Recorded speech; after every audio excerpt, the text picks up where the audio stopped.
Coming up today on Locked On Texas Tech, dust settled with the Red Raider football coaching staff after another hire, or not?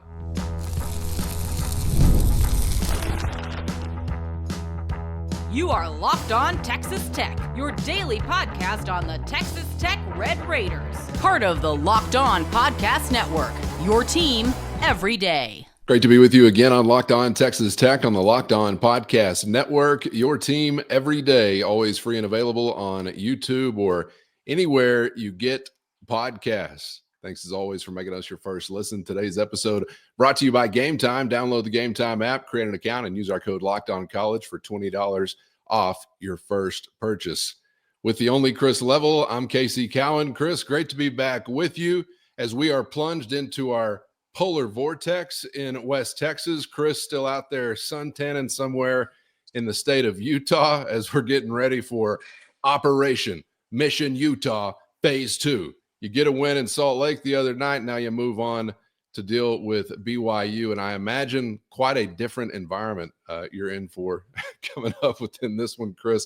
Get to that in just a moment. And, of course, also want to touch on some news from the football program as something that we have discussed coming to fruition for it feels like weeks now, finally made formal in a new defensive backs coach specializing in cornerbacks in the form of Darcel McBath. So I want to get to that and crunching some coaching staff numbers with you in just a moment. But as I mentioned, you get the win against Utah, and certainly was not perfect, but felt good to stretch a lead a little bit and get out there with a comfortable win. But we'll be in for a much, much different experience coming up this time around. And correct me if I'm mistaken, but this is your only shot, I think, at BYU this year. I've enjoyed an opportunity to beat them since they've been in the league. So hopefully we can take advantage of it. Yeah, you got them twice last year, one in Lubbock and then one in Kansas City, and it's a different team than last year. But yeah, this is going to be tough, man. I was at the Marriott, which is it's not Marriott. I was, I'm just been wrong all these years. I think we've all been wrong, but it's the Marriott Center, and it's impressive.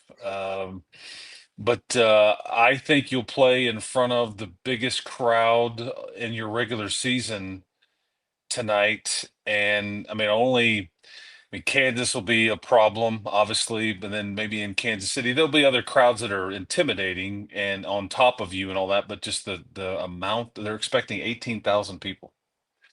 And we know what the USA is like when you put 15 in there. It's a problem for the opposition, but this is more than that, and I don't really know what to expect other than it's going to be difficult, and if you give them reasons to cheer. And the thing about this BYU team that is somewhat fascinating is that they've really not been in any close games at all.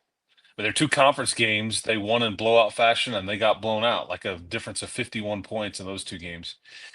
And in the non-conference, they had a 6-point game against UC Riverside here in Provo, and then they had a 9-point loss against Ole Miss in one of those neutral site games in the non-conference. Other than that, these games are 15, 20 points one way or the other. They went to Providence, got blown out. They obviously went to Houston and got blown out, but then they've blown out a ton of teams similar to you. So I don't know. I don't know what to expect tonight, really. But this is it's a fairly young BYU team. They're going to start a couple of freshmen, including a 6'9" point guard, a very highly touted player out of Russia that I think they paid a lot of money to. So yeah, we'll see what we get tonight, my man. Yeah, pretty interesting. And I want to circle back to that investment you just alluded to a moment ago by this program that you're facing. But pretty interesting to think about the matchups a year ago. They were kind of a fun team to play. And I know that the games were very different as far as the individual matchups we saw last season. But just because of BYU's style, we had some electric ball games, one in particular at the USA. But I'm just wondering maybe what you've noticed so far is with the leadership change and maybe now some adjustment of philosophy or style, or are there more similarities? What do you think? It's similar but different. This is an NBA background with their coach. Coach Young he's got an NBA background. That's why they hired him, and they're already starting to tap into some of those ties, which is they've just spent all this money on this player coming from for next year, the number one player in the country. and it's all just NBA related. And they're not going to be as crazy on offense as they were last year when they ran a lot of things through the post and they just kind of have you moving and running and what is going on. It was very outside the box. Yeah. This will be a lot of NBA actions. They're very analytics based. So they want to, like a lot of teams, they want to shoot threes and shoot layups. And they're not, I'm trying to think of the best way to phrase this. They're not gonna like just get in your way a ton on the defensive end, similar to NBA. So you'll be, if you're patient and you're smart, you'll be able to score against these guys tonight. Again, if you're patient and you're smart, doesn't mean you'll make shots. As long as you're taking the right ones and you're patient, but they're not going to be, just a brick wall that you can't score on or anything like that. But it's a matter of knocking down those looks if you get them. But yeah, it's and they start unlike most teams in this, and they're both highly touted, but they're going to start true freshmen. The Igor Demon is the Russian kid, but then they're going to start a kid named Kanan Catchings. Both of these kids are 6'9". Catchings is the son of Tamika Catchings, who was the great player at the University of Tennessee under Pat Summitt I many, was many more years interested in ago. maybe who the son, who's the father of, did you say Demon? I'm sorry. What was, Yeah, it's with all due respect to D. Tamika Catchings, is the Prince of Darkness the father of the other? That's right. It's Demin, but it's Okay. pronounced demon. Something to keep an eye on. Yeah, and again, he's a 6'9" point guard. He's not. I think you're with him. I'm thinking to myself, okay, so if you trot out Elijah Hawkins out there and you're guarding position by position, I mean, who in the heck does Elijah match up against? Well, you won't put him on Demon, I don't think. Probably like Darion Williams is who will get that matchup. That's quite the the measurables matchup nightmare for you a little bit when you've got a 6'9" point guard, really for everybody. But I don't. Your challenge for him will be to make him score. It's not necessarily what he's wants to do or is good at. He can, and he's averaging double digits, but I think you want to try to, take away his ability to pass and like kind of get everybody involved in all those things. But yeah, a couple of very, very good freshmen in this starting lineup for these Yeah, guys. easier said than done. But we are missing the what was his name? The Egyptian magician? What was that the nickname? Last name was Khalifa. Yeah, He's the gone, Egyptian right? magician. Yeah, I'm yes, he sad. is. And he caused you some major problems last year. Yes, he did.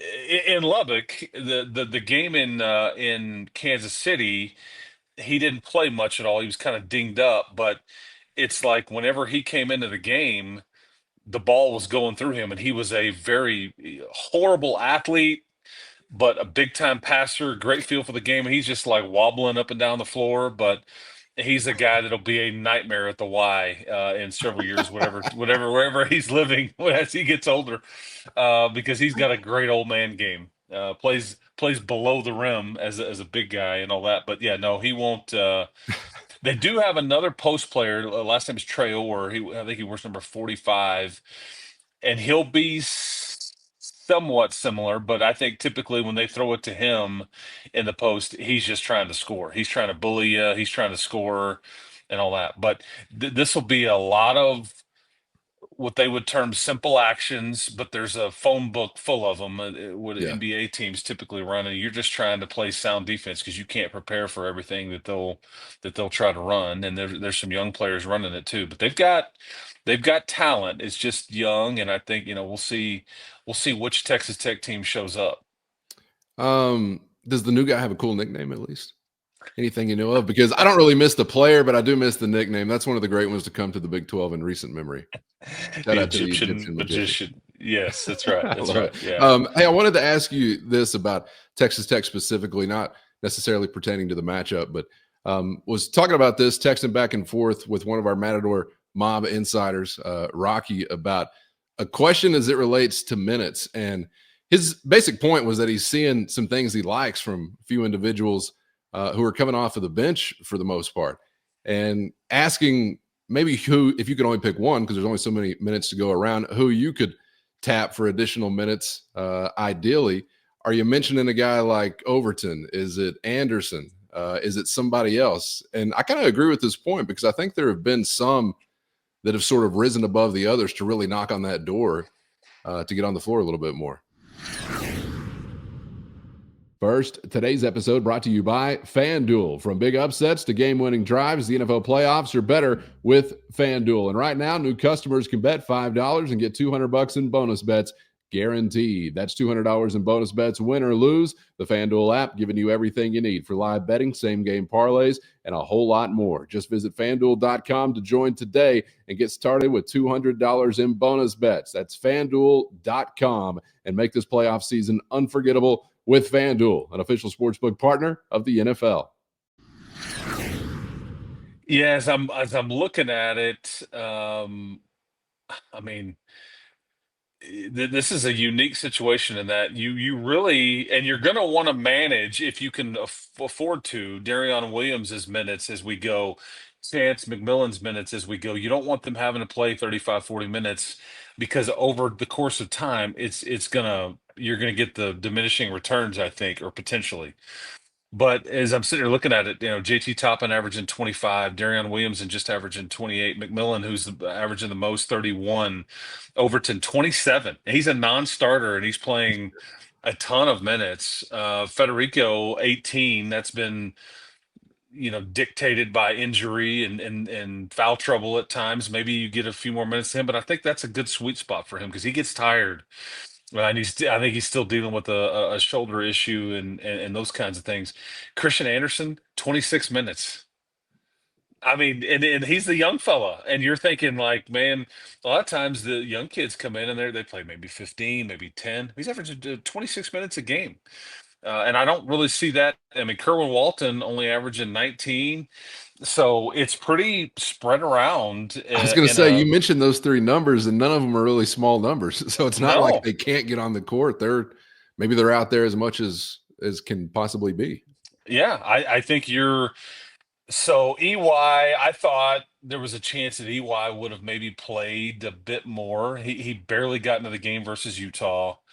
I think what you've settled into is you've got an 8-man rotation. That's what you're going to roll with. You're going to go with these 8 guys.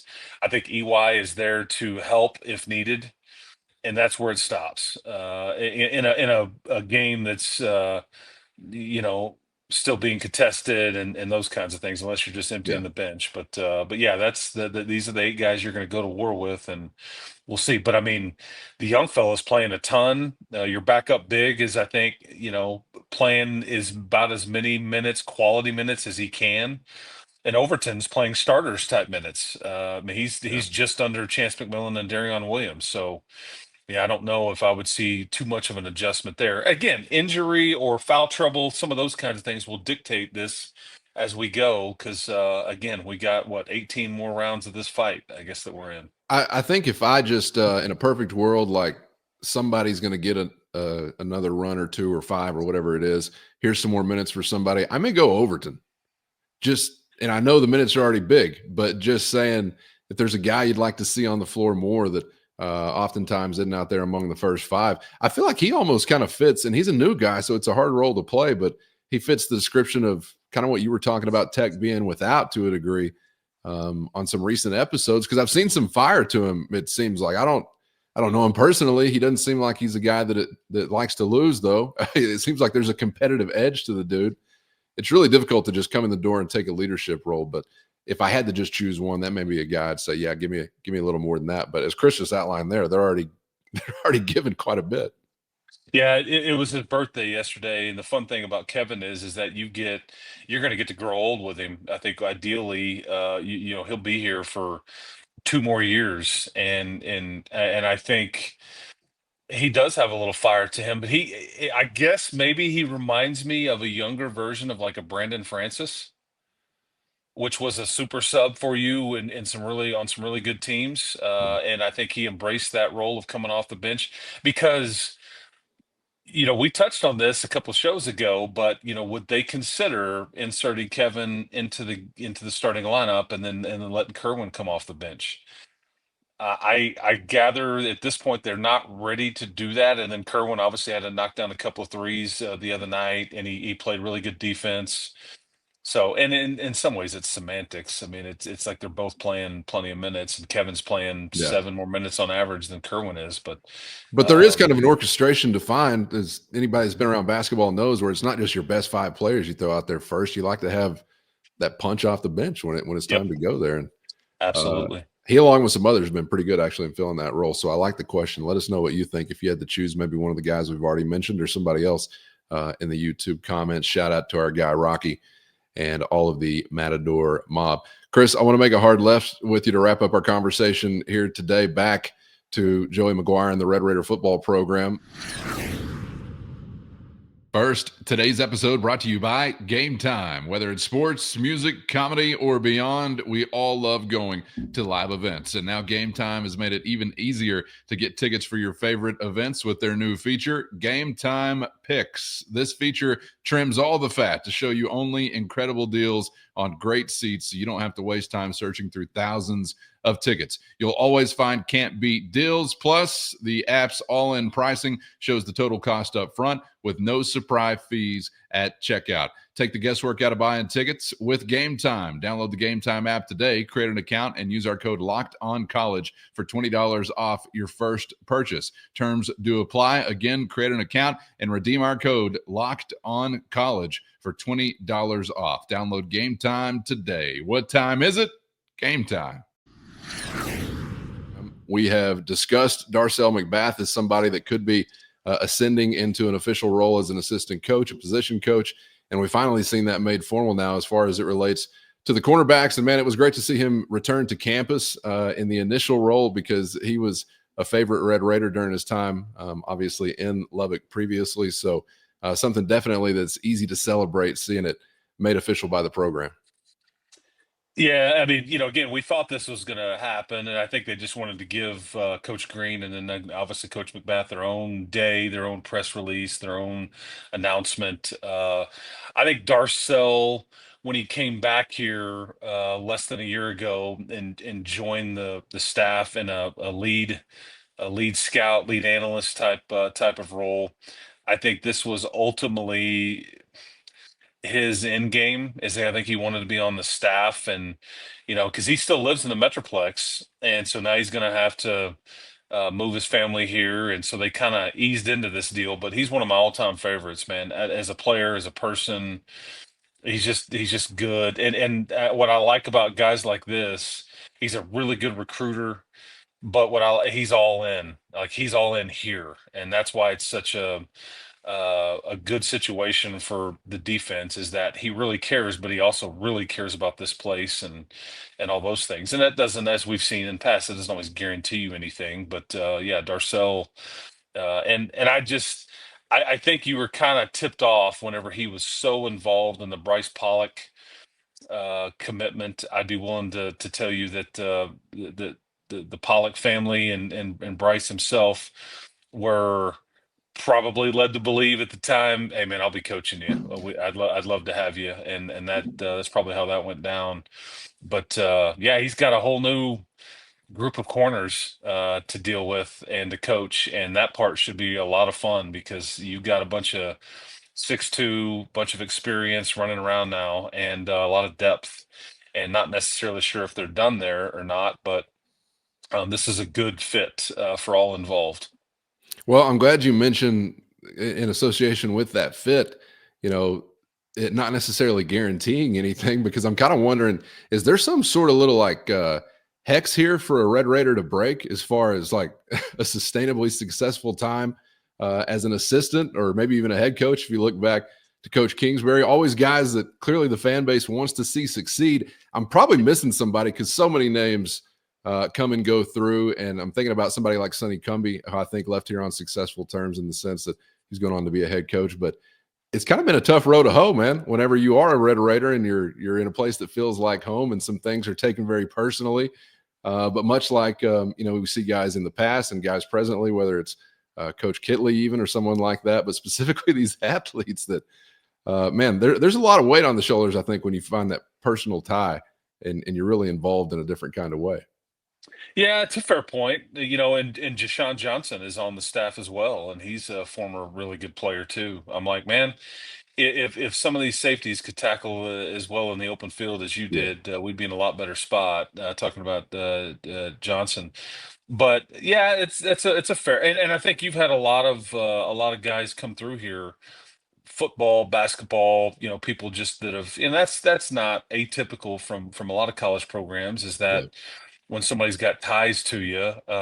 But to I think to your point, you've struggled in the last 12, 14 years, and you've had a lot of former players in that time frame kind of come through here and all those things, and it hadn't always worked. You're right. Whether for whatever reason, whether it was leadership or position coach or whatever it may be. But anyway, I'm hopeful that Darcel will. I don't know if there's a hex as you called it, but I'm I thinking hope. like the hope Madden curse or something. yes, yes. So hopefully though that the results are very good. He's gold, man, Yeah, and man, he's a favorite Red I'm. Raider for sure. Oh yeah, I mean, I'm just glad for all involved because I think this is a win-win situation. You know what it's like covering these things for as long as you have, and particularly over the last decade plus, where there's been so much turnover to cover in the LBK. But fans get rah rah like, "Hey, he's a Red Raider. Bring him aboard. Pick him up. We'd love." And then it gets a little dicey. You're mixing some business with pleasure and things like that Yeah. down the road.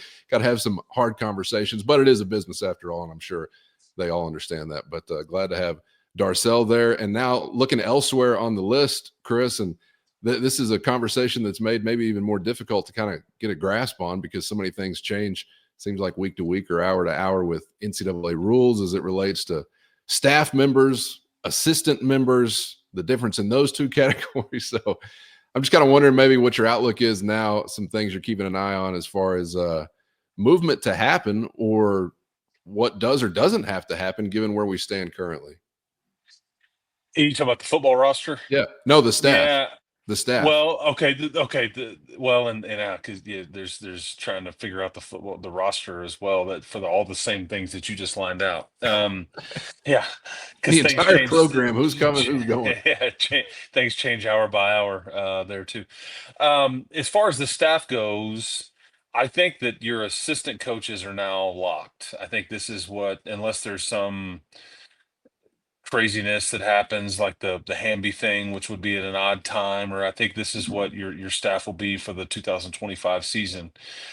There are some roles I think still to fill as far as analysts. Well, now Darcel's role will have to be replaced. Who's going to be your lead scout and or part of that. You Brandon Lee, who was on the strength staff, he was like second in charge. Zach Kitley took him, and he's the head guy at Florida Atlantic now. That's a role that needs to be replaced. Harrison Hanna worked with Antonio Huffman as far as like operations and the day to day minutia of the program from a 365 standpoint.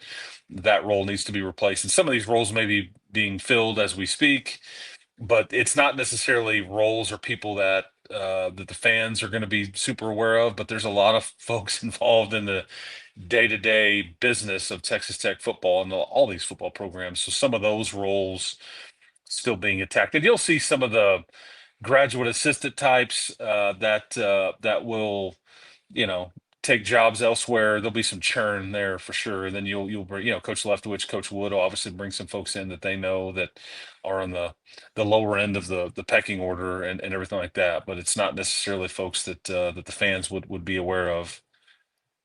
Gotcha. Okay. And all this subject to, of course, the college football disclaimer that anything can change at any given hour Oh of any yeah. given day. But maybe nice to breathe for just a moment after you've Yeah, had well, and significant movement. I think why you asked me, Calvin, I probably didn't answer your question is that they have changed the rule on how many assistants you're allowed to have. Yeah, because we're cooking at 12 right now, right? Unless the title's Eh, changed or something. If you say so. Well, yeah, I can't even. Yeah, I can't keep track. The is it's my understanding the rule is, and again, a lot of these titles it's semantics and things like that. But you're allowed to have as many folks coaching on the field as you want now. They used to, hey man, you can only have so many guys on the field. It's just a lot of stupid rules. They've relaxed a lot of that in recent years because NCAA probably realizes the error in their ways. What I do think is still limited is that you can only have 10 guys out recruiting at the same time. So that's where there's a designation on, Gotcha. he's a full assistant, he's an on-campus assistant, something like that. But that aspect of the job is lessened, I think, to a certain degree over the years because of the portal. Because a lot of times you don't have to go out and find the kid 2 hours off the beaten path at the small school and then try to get him and whatever, because you're involved in the portal and you just sit tight and Lubbock and buy him a plane ticket and say, come on in, let's do some business. But I think that's what you're talking about. Sorry, I probably didn't answer your question, but that's kind of where you're at as far as numbers and why that is. And now who gets designated with these guys are going to go out on the road, or are you allowed to say at any given point 10 of your 11 or 10 of your 12 can go out on the road, and that's kind of going to be a rotation or something? I don't know how that would play out, but that's the gist. Yeah. So offensively, you're talking about obviously at the top with Mac Leftwich there, and then you're talking about McGuire in the backfield. You're talking about Jones at wide receiver. You're talking about the other McGuire along the offensive line, Coach Cochran with the tight ends. You've got Coach Woods taking over at the top defensively. Finch, IU, and Bookbinder, familiar names with the defensive line, inside, outside linebackers. And then you've got new additions with Darcel McBath and Coach Green within the secondary. And Kenny Perry, I speculate specifically into a special teams role. Do you think something changes there, or is how I lay it out there, you think where we're settling? Yeah, and I would say of all those names you mentioned, I'm not sure that everybody's still on the staff. I'll just say that. Yeah, I think Coach Wood is going to coach linebackers. So I don't know what all that means. Yeah, I don't know what all that means. M. And Night could somebody Shyamalan twist. This is why you hang around to the end of the show. Yeah, Why I you hang don't around to the know. end of the show. I don't know what all that means. It is my understanding that Coach Wood would coach linebackers, your new DC, which makes sense. That's what he does. And because I think they were flirting with him coaching safeties, and they were going to hire a linebackers coach, a coordinator that was, as we've touched on. And I think then they pivoted, and this is how it's going to work out. But then you've got a corners and a safeties coach, and so we'll see.